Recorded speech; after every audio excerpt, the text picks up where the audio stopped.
और अब खबर राजस्थान से है। तकरीबन एक महीना राजस्थान में कांग्रेस में सियासी ड्रामे के बाद आज से राजस्थान असेंबली के खुसूसी इजलास का आगाज होगा। सुबह 11 बजे असेंबली की कार्रवाई शुरू होगी। गहलोत हुकूमत असेंबली में पेश 8 ऑर्डिनेंस करेगी। वहीं राजस्थान सरकार असेंबली सेशन में तहरीक एतमाद पेश करेगी। कांग्रेस लेजिस्लेटिव पार्टी की मीटिंग में ये फैसला लिया गया। दूसरी जानिब गहलोत हुकूमत के खिलाफ बीजेपी अदम एतमाद की तहरीक पेश करेगी। साबिक वज़ीर-ए-आला वसुंधरा राजे की क़यादत में हिकमत अमली तय पाई गई है, जबकि असेंबली सेशन से पहले बीएसपी ने बाकायदा व्हिप जारी कर दिया है और तहरीक एतमाद के दौरान कांग्रेस के हक में वोट न करने की सख्ती से हिदायत जारी की है। वहीं व्हिप की खिलाफ वर्जी करने पर कार्रवाई की बात भी कही है।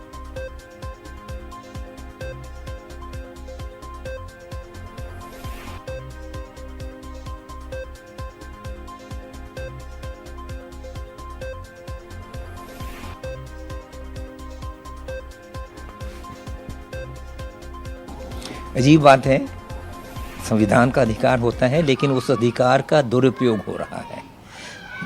बहुमत है कांग्रेस के पास स्पष्ट, कोई किसी तरह की शंका नहीं, कोई डर नहीं, लेकिन बीजेपी फिर वही एक जो ब्रिंकमैनशिप होता है उस पर लगी है कि शायद किसी को तोड़ने की, कुछ खराब करने की, लोगों के मन में एक गलत फहमी पैदा करने की, कोई शंका पैदा करने के लिए ये प्रयास कर रही है।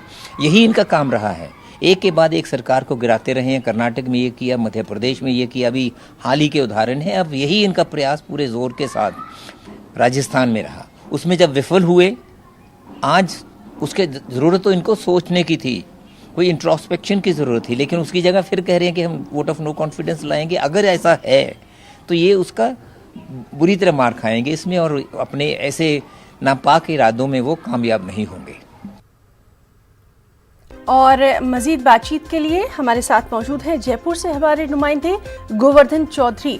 गोवर्धन, कल हमने एक खास तस्वीरें देखी थी, हमने देखा था कि हाथ भी मिले, दिल मिले कि नहीं ये तो आने वाला वक्त ही बताएगा। आज क्या कुछ खास रहने वाला है राजस्थान की सियासत में?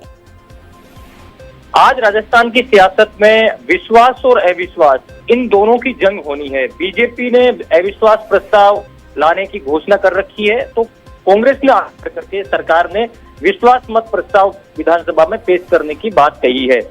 आज 11 बजे विधानसभा की कार्रवाई शुरू होगी। अब ये अध्यक्ष पर निर्भर करता है कि वो बीजेपी के अविश्वास प्रस्ताव को एक्सेप्ट करते हैं कि नहीं करते हैं। जो नियम है उसके मुताबिक जब दोनों विश्वास मत और अविश्वास मत प्रस्ताव दोनों अगर प्रस्ताव साथ पेश किए जाते हैं तो अब तक की परंपराओं के मुताबिक विधानसभा में विश्वास मत प्रस्ताव को तरजीह दी जाती है। इसका मतलब ये कि जो बीजेपी अविश्वास प्रस्ताव लाएगी उसको एक्सेप्ट करना या न करना इस पर संदेह है, लेकिन विश्वास मत को एक्सेप्ट किया जाएगा क्योंकि प्रायोरिटी उसको मिलेगी। तो इसका बीजेपी के पास में नंबर भी नहीं है, उसके पास में सहयोगियों को मिलाकर के 75 का आंकड़ा है। बीजेपी अविश्वास प्रस्ताव ला करके भी सरकार का कुछ नहीं बिगाड़ पा रही है। मोटे जो आकलन के मुताबिक जो अभी सचिन पायलट खेमा साथ आने के बाद कांग्रेस का नंबर 122 से क्रॉस कर चुका है, तो उसको बहुमत के लिए कोई दिक्कत नहीं है। लेकिन बीजेपी चाहती है कि अगर उसके अविश्वास प्रस्ताव को एक्सेप्ट किया गया तो विधानसभा में उस पर बहस होती है वोटिंग से पहले। कांग्रेस विश्वास प्रस्ताव ला रही, वोटिंग वो भी करा लेगी, जीत लेगी। लेकिन बीजेपी का ये रणनीति है कि जो आरोप सदन के बाहर लगाए गए थे, चाहे खरीद फरोख्त के हों चाहे दूसरे आरोप हों, अब बीजेपी उन आरोपों को विधानसभा के रिकॉर्ड पर लाना चाहती है। उसकी इतनी सी रणनीति है ताकि जो आरोप लगाए गए थे, चाहे वो खरीद फरोख्त के हो, कांग्रेस के अंतर विरोध के हो, वो आरोपों को वो विधानसभा के पटल पर रिकॉर्ड करवा देना चाहती है। ये एक परसेप्शन का गेम है। दूसरा, बीजेपी अविश्वास अगर न भी लाती है तो भी विश्वास मत प्रस्ताव पर जो सरकार की ओर से पेश किया जाएगा, डिबेट उस पर भी होगी, तो बीजेपी के पास में अपने आरोपों को रिकॉर्ड कराने का वो भी एक साधन रहेगा। लेकिन ये पॉलिटिक्स है, ये एक परसेप्शन का पॉलिटिक्स है कि अविश्वास प्रस्ताव मूव करने का मतलब है कि सरकार पर एक दबाव बनाने की रणनीति। हालांकि नंबर गेम सरकार के पास। गोवर्धन, आपसे ये भी जानना चाहेंगे अब अशोक गहलोत के सामने क्या कुछ चैलेंजेस, क्योंकि बैलेंस भी उनको बनाना है और जो उनके अपने लोग हैं, अपने विधायक हैं, उनकी नाराजगी को भी खत्म करना है और जो अभी शामिल हुए, जो अभी उनके साथ आए हैं, उनको भी किसी ना किसी तरह से बैलेंस करना है। तो बड़ा चैलेंज तो है।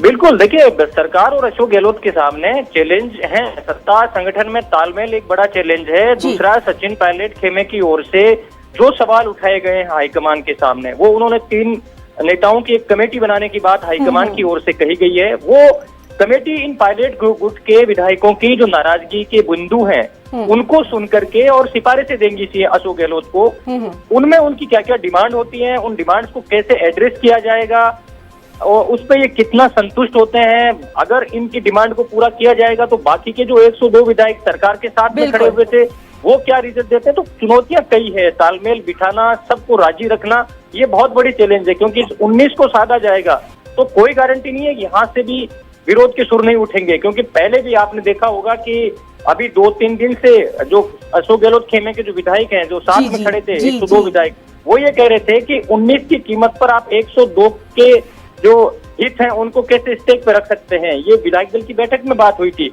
लेकिन बाद में हाईकमान की ओर से 2 टूक कह दिया गया। केसी वेणुगोपाल हाईकमान का मैसेज लेकर के पहले जैसलमेर गए थे और अब बीकानेर जयपुर आए हैं। कल केसी वेणुगोपाल ने विधायक दल की बैठक में साफ तौर से कहा है कि कोई भी इस पूरे मसले को लेकर के कोई विधायक अब टिक्का टिप्पणी मीडिया के सामने नहीं करेगा। तो एक तरह से एक संघर्ष विराम की स्थिति लाने का प्रयास किया गया है ताकि। और गोवर्धन, बीएसपी ने भी विप जारी कर दी है बाकायदा।